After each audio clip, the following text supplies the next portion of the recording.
Pandemi COVID-19 belum berakhir, bahkan diprediksi masih akan berlangsung lama. Namun kerumunan salah satu biang penyebab corona kasat mata terjadi di mana-mana. Vaksinasi yang tidak menjamin 100% kekebalan malah membuat masyarakat mulai abai dengan protokol kesehatan. Alih-alih menanti wabah berakhir, kini bayang-bayang gelombang baru justru menghantui. Mutasi COVID-19 dengan varian baru dan pengalaman sejumlah negara yang harus kembali berjibaku membuat kita harus semakin waspada. Sudahkah penanganan corona di Indonesia berada di jalurnya? Pemirsa, saya Ajat Turatma hadir di One on One.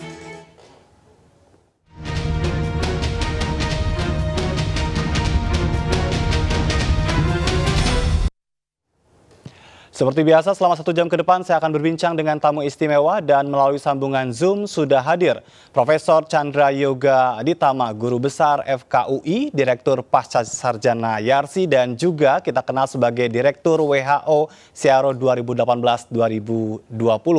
Salam sehat Prof. Yoga. Salam sehat Kang Ajat. Terima kasih sudah berkenan untuk berbincang banyak di One on One. Saya ingin sudah diundang. Memulai dengan perbincangan seputar mutasi COVID-19. Telah ditemukan puluhan kasus dan 3 dari varian baru yang diwaspadai dunia itu ternyata ada di Indonesia. Prof. Yoga, apa itu artinya? Yang nomor 1, virus itu sebagaimana virus pada umumnya itu memang akan selalu bermutasi. Jadi kalau dia bermutasi, sebagian dari bentuk tubuhnya, katakanlah begitu, walaupun dia bukan tubuh ya, bagian dari virus itu akan berubah, dan kalau kemudian terbentuklah varian baru. Itu memang bagian dari perjalanan virus itu. Dan mutasi itu atau varian baru itu bukan terjadi sekarang, itu sudah dari awal. Pertama-tama sejak bulan, kan ini kan dilaporkan dalam website WHO itu pada 5 Januari 2020 gitu ya. Yeah. Pada bulan Februari saja sudah ada laporan tentang mutasi yang namanya D614G. Yang dari Eropa, waktu itu dilaporkan di Eropa, walaupun belakangan juga dilaporkan di Malaysia, dilaporkan juga di Indonesia. Jadi mutasi dan varian-varian baru itu akan selalu ada. Nah, tetapi memang pada bulan Desember, jenis-jenis varian baru ini makin banyak, dan kemudian banyak sekali menjadi perhatian dunia, katakanlah gitu ya. Yang pertama kali waktu itu dilaporkan oleh Inggris ke WHO adalah yang disebut sebagai B117 itu sudah ada di Inggris sebenarnya beberapa bulan sebelum Desember, tapi mereka baru melaporkannya ke WHO pada bulan Desember 2020, dan menariknya dia melaporkannya dalam kerangka International Health Regulation. Kenapa ini menarik? Karena International Health Regulation itu adalah dokumen dunia yang ditandatangani oleh seluruh negara, termasuk Inggris, tapi termasuk juga Indonesia, di mana kalau ada kemungkinan penyakit atau masalah kesehatan yang menyebar antar negara, itu perlu dikomunikasikan ke WHO supaya WHO bisa memberitahu semua negara bahwa ini ada potensi seperti itu. Makanya waktu pertama-tama dilaporkan B117 oleh Inggris ke WHO itu dalam kerangka International Health Regulation. Dan kemudian pada saat yang hampir bersamaan keluarlah yang B1351 yang pertama kali dilaporkan dari Afrika Selatan, dan kemudian keluarlah yang P1 yang dilaporkan juga dari Brazil dan dari Jepang. Itu terjadi katakanlah awal 2020 atau akhir 2020 atau awal 2021. Dan kita tahu pada bulan Maret dan bulan April itu ada peningkatan kasus yang sangat tinggi di India begitu, dan pada waktu itu India selain dia punya 3 yang tadi, yang B117, B1351 dan P1 yang dari katakanlah bermula dari negara lain, tapi dari India sendiri ada varian baru juga gitu yang disebut sebagai B1617 dan B1618. Nah, belakangan B1617 ini yang kemudian menyebar cukup banyak dan ditemukan di banyak negara, dan kalau bicara Indonesia maka kita yang saat ini sudah dilaporkan ditemukan adalah yang 117 itu, dan 1351, dan kemudian yang terakhir ini yang B1617 yang pertama kali dilaporkan dari India, tapi kemudian sudah menyebar ke banyak negara. Baik. Jadi itu situasinya tentang berbagai nama-nama virus, katakanlah. Berbagai nama-nama varian atau mutasi. Baik, Anda menilai wajar bermutasi, tapi bagaimana dengan kesiapsiagaan kita bicara tentang 3 varian yang ditakuti dunia dan ada di Indonesia? Bagaimana dengan pencegahan, dan kan kita tahu virus ini adalah virus yang gampang sekali menular. Jadi kalau bicara gampang menular, maka varian baru ini ada 4 yang dikhawatirkan selalu kalau ada varian baru. Apapun namanya, ya, ada 4 yang selalu dikhawatirkan. Sebagian sudah terbukti, sebagian belum. Yang pertama yang dikhawatirkan adalah kemungkinan dampak varian baru ini terhadap kemampuan PCR, tes PCR, swab PCR untuk mendeteksi virus. Yang kedua, kemampuan atau katakanlah dampak mutasi itu terhadap kemampuan penularan. Apakah makin mudah menular atau makin tidak. Gitu ya. Yang ketiga, dampak mutasi itu terhadap berat ringannya penyakit. Dan yang keempat, dampak mutasi itu terhadap efektivitas vaksin yang sekarang sedang digunakan. Betul. Jadi kalau kita mau bicara apa yang harus dilakukan, dan seterusnya kita mesti lihat dulu dari 4 hal ini. Nah, sebelum sampai apa yang dilakukan di Indonesia, saya ingin sampaikan dulu yang pertama terhadap efektivitas PCR itu memang sejauh ini masih dianggap efektif. Walaupun harus diakui bahwa sudah pernah ada laporan dari Finlandia, sudah pernah ada laporan dari Prancis, sudah pernah juga ada laporan dari India yang katakanlah agak meragukan efikasinya. Tapi karena laporan ini belum cukup, data ilmiahnya belum cukup kuat, makanya sejauh ini efikasi masih, PCR masih bisa dipakai. Tapi sekali lagi, ini sudah pernah ada berbagai laporan. Tapi kalau soal kemungkinan menular, maka hampir semua yang varian-varian baru tadi, empat-empatnya katakanlah begitu, itu memang lebih mudah menular dan sebagian juga sudah dilaporkan membuat penyakit menjadi makin berat. Nah, yang terakhir terhadap vaksin, saya ambil contoh yang konkret saja daripada kita berteori. Salah satu vaksin yang sekarang digunakan di Indonesia kan ada 2 nih, atau 3 sekarang dengan yang vaksin berkembang. Tapi yang kita bertolongnya sekarang ini ada 2, yaitu Sinovac dan AstraZeneca. Yang sampai hari ini sudah mendapatkan izin emergency use of listing dari WHO adalah AstraZeneca. Ya. Saya dengar Sinovac juga sedang berproses, mudah-mudahan juga bisa. Nah, di dalam dokumen WHO tentang AstraZeneca, itu tegas-tegas ditulis bahwa vaksin AstraZeneca ini masih efektif terhadap yang B117.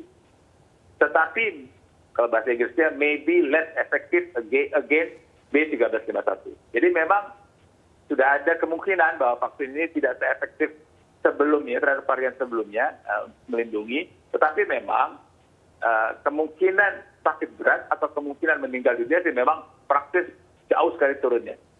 Apakah kemungkinan masih bisa tertular atau tidak bisa tertular, itu memang masih ada perkembangan-perkembangan baru, dan karena ini baru maka kita mesti lihat dari waktu ke waktu. Baik, dari 4 itu saya kembali ke yang pertama. Tadi Anda mengatakan bahwa efektivitas dari PCR masih bisa diandalkan, tapi bagaimana dengan testing yang kita lakukan kan tidak hanya mengandalkan PCR, ada antigen, ada genos. Apakah ini mampu juga kita bisa mendeteksi penyebaran yang kita tahu kasusnya sudah mulai menyebar tidak hanya ditemukan di 1-2 kota, tapi di beberapa kota varian baru ini?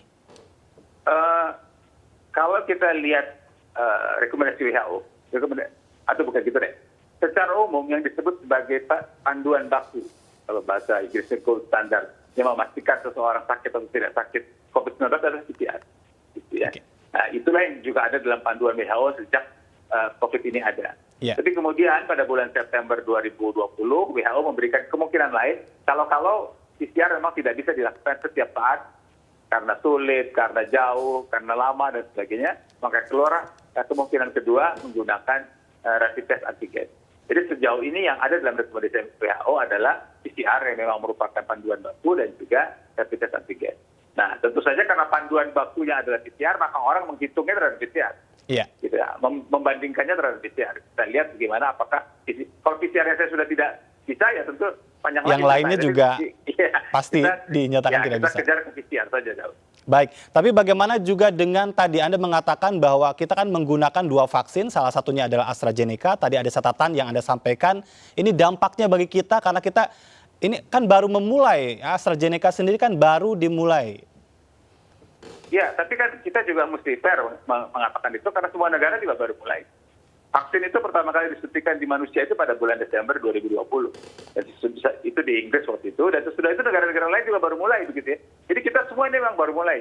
Sebelum kita baru mulai, Kang Aja, saya ingin ingatkan kita semua bahwa penyakit ini pertama kali tadi saya sampaikan dilaporkan atau ada diketahui oleh WHO pada Desember 2019.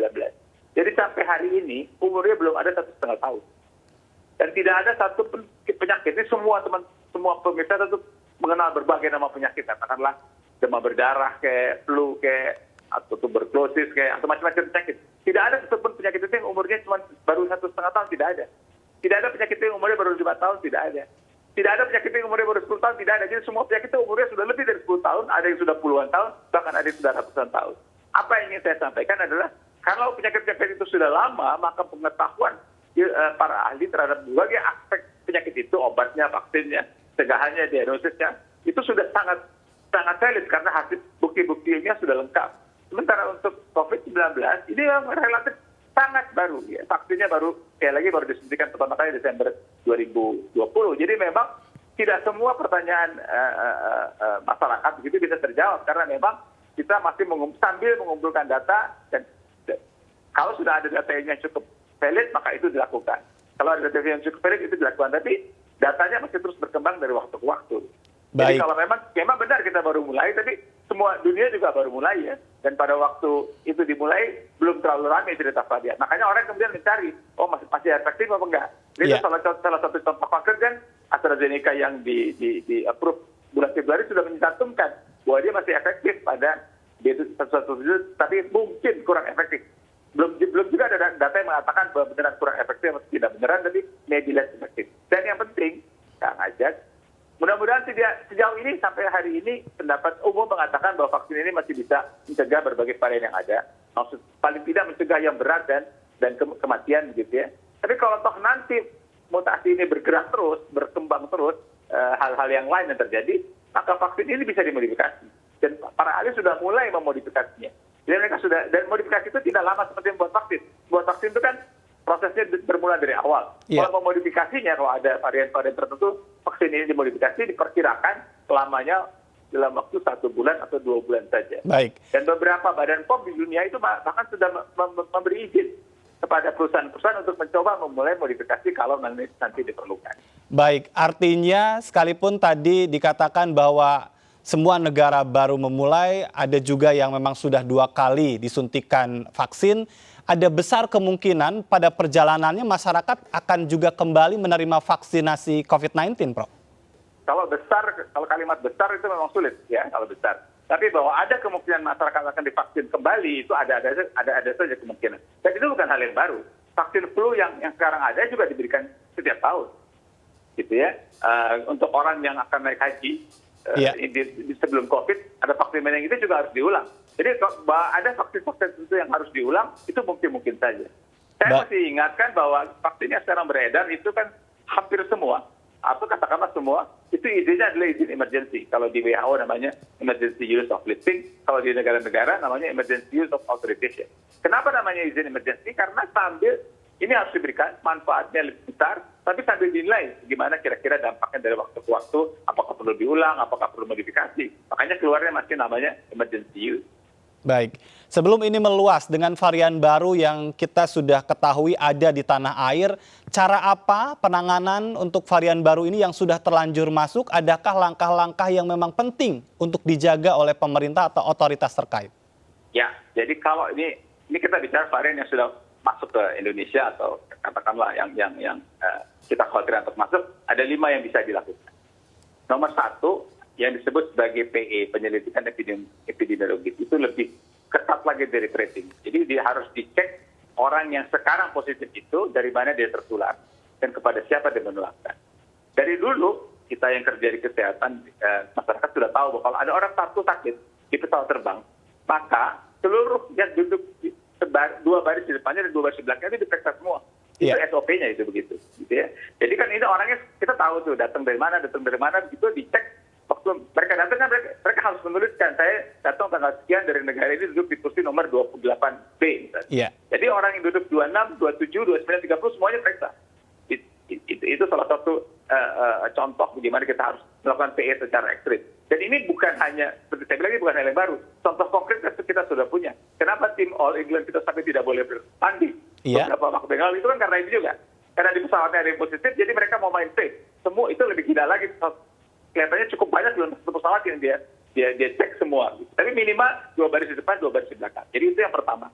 Namanya PE harus dilakukan secara sangat intensif. Dari mana dia tertular, siapa saja yang sudah tertular oleh dia, dan itu first layer ya. Siapa yang tertular. Kemudian yang second layer, yang sudah tertular, kemana lagi mereka menularkan. Itu dicek secara detail.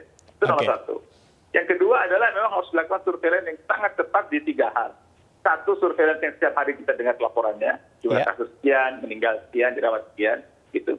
Tapi kedua juga surveillance di rumah sakit. Maksudnya apakah ada perubahan pola gejala di rumah sakit.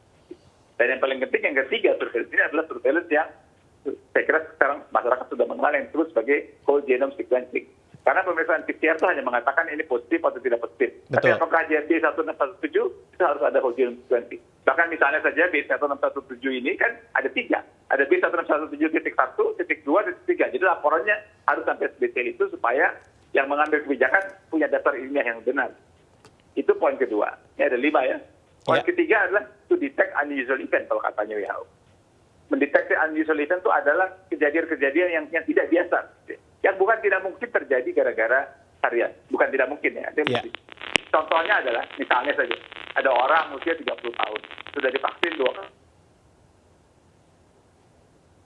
Iya, baik. Nanti kita akan lanjutkan kembali, Prof. Yoga. Kita akan mengulas lebih banyak lagi tentang tadi bagaimana cara kita dan juga tentu saja otoritas terkait untuk bisa mengantisipasi penyebaran COVID-19 yang lebih meluas lagi. Pemirsa, One on One masih akan kembali, tetaplah bersama kami.